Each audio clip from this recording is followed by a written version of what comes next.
হঠাৎ করে যেন বাড়ছে রাজনৈতিক উত্তেজনা। বিএনপির সিনিয়র যুগ্ম মহাসচিব রুহুল কবির রিজভীর কিছু বক্তব্যের প্রতিবাদ জানায় বাংলাদেশ জামায়াতে ইসলামী। এর প্রতিবাদে বিবৃতিও দেয় দলটি। পাল্টা বিবৃতি দিয়েছে বিএনপিও। সেই সাথে জামায়াতের আমিরের ধানের শীষ প্রতীক নিয়ে নির্বাচন করার কথাও তুলে ধরেছে দলটি। এ নিয়ে আরও জানাচ্ছেন এসআই রাজ। খুর পার্টি এবং পায়ের রক কাটা পার্টি, এরা কারা এদেরকে জনগণ জানে না। ঘোলা পানিতে মাছ শিকার করার চেষ্টা করছে। আপনাদের ৭১-এর অর্জন কি? আপনারা ৭১-এর বিরোধিতা করেছেন। জিয়াউর রহমান স্বাধীনতা ঘোষণা দিয়েছেন। এই গৌরব বিএনপির।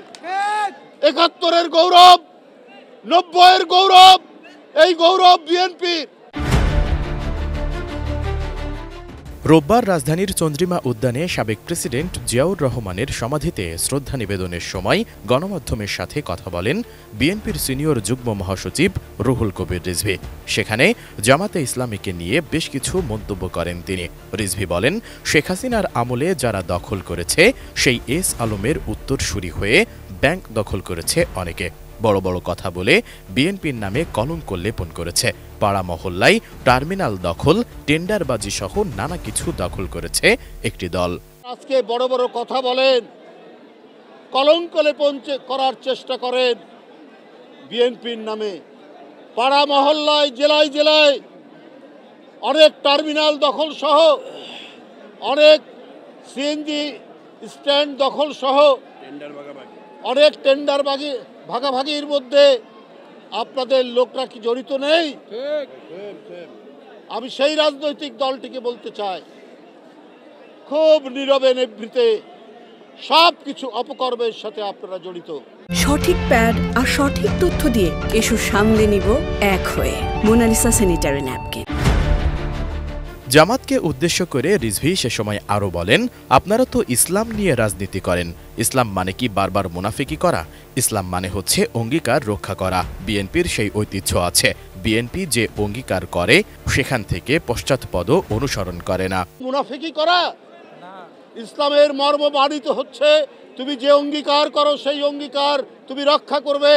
এটাই তো ইসলামের মর্মবাণী।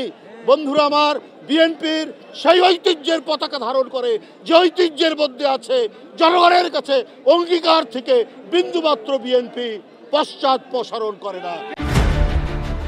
এদিকে রিজভীর এমন বক্তব্যের পর রাজনৈতিক মহল ও সামাজিক যোগাযোগ মাধ্যমে আলোচনা সমালোচনা শুরু হয়।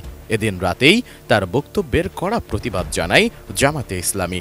জামাতের সহকারী সেক্রেটারি জেনারেল মাওলানা রফিকুল ইসলাম খান এক বিবৃতিতে বলেন, বিএনপি নেতা রুহুল কবির রিজভী জামাতে ইসলামী সম্পর্কে ভারতের সঙ্গে সম্পর্ক উন্নয়নে হাসিনাকে ক্ষমা করতে চায়। জামাত মর্মে যে বক্তব্য দিয়েছেন তা বিভ্রান্তিকর, ভিত্তিহীন ও রাজনৈতিক উদ্দেশ্য প্রণোদিত। জামাতের ওই বিবৃতিতে আরও উল্লেখ করা হয়, জামাত ইসলাম নিয়ে রাজনীতি করে না, ইসলামী আদর্শের ভিত্তিতে রাজনীতি করে জামাত। জামাতে ইসলামী কখনো মুনাফিকি করেনি। জামাত দেশের মানুষের অধিকার, আইনের শাসন, ন্যায় বিচার, মানবাধিকার ও ভোটের অধিকার প্রতিষ্ঠার জন্য আপোষহীনভাবে লড়াই করেছে। অন্যদিকে জামাতে ইসলামীর এই বিবৃতির পাল্টা জবাব দিয়েছে বিএনপি। ২৯ ডিসেম্বর দলটির ভেরিফাইড ফেসবুক পেজে জামাত আমিরের নির্বাচনে প্রার্থী হওয়া সংক্রান্ত একটি ছবি যুক্ত করে বলা হয়, ২০১৮ সালের নির্বাচনে জামাত দর কষাকষি করে ২২ আসন বাগিয়ে নেয় জোট থেকে।